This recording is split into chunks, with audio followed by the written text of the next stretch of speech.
One other thing I forgot to show too, depending on what kind of puller you have, is my puller that won't fit down inside the gear, so I had to put a small a washer down in there, or not washer, socket.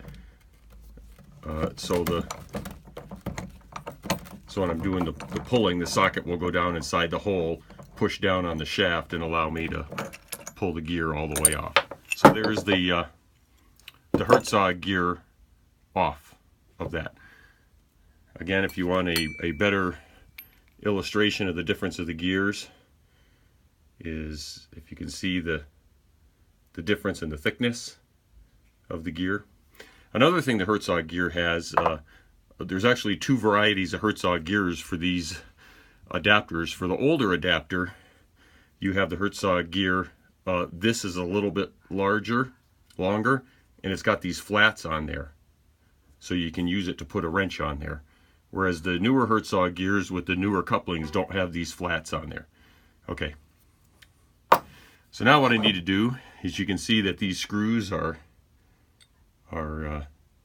peened in there, so I'm going to have to clean up that peening and take those screws out, and I will put replacement screws in there. So that's the next thing, is to get this bearing plate off, and then I'll be using my vise again as a press to press this shaft out of the bearings. Okay, so I got the bearing plate off. I actually had to drill out a couple of the screws. They were just in there way too nastily. One word of note is, once you get the gear off and everything, I forgot, you have a little keyway there. You want to take that out before you try pressing the thing out. So to press this out, initially all I'm going to do is put it in my vise like this, and I'm going to close the vise. Now I may have to get to a point where I put something on the backside there, because this part with the vanes on it is only going to come out this flush, and I don't know if that's going to be enough to separate everything, but we'll see.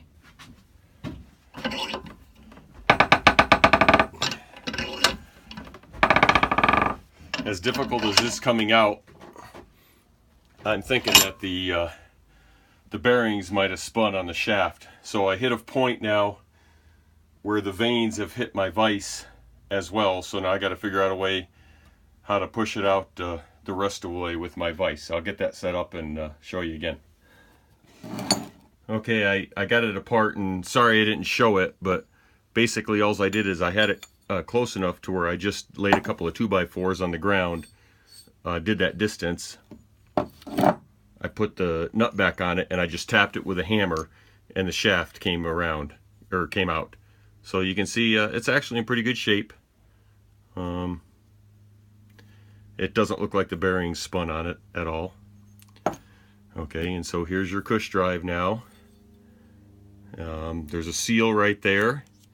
I'm going to leave that seal in, and basically what I'm going to try to do is, with a punch, I'm going to try to punch. There's two bearings in there.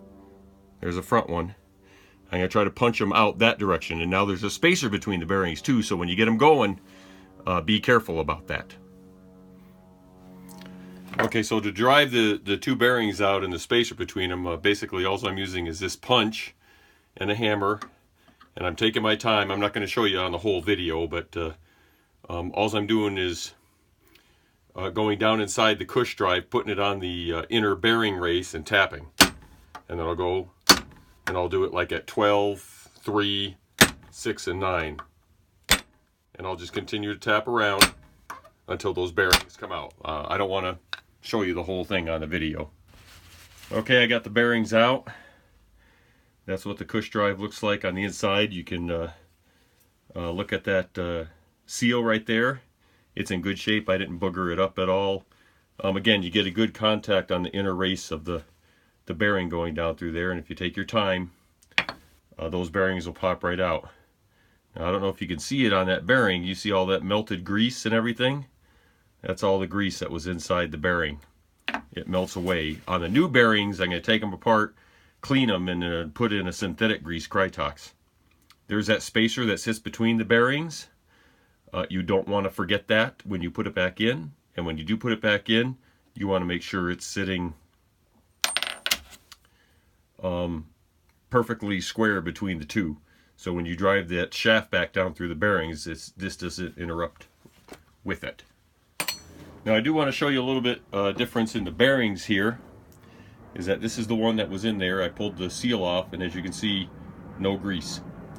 Okay, now I opened up one of the new bearings, and don't know if you can see this or not, but it doesn't look like there's any grease on this side, but this bearing hasn't been used yet.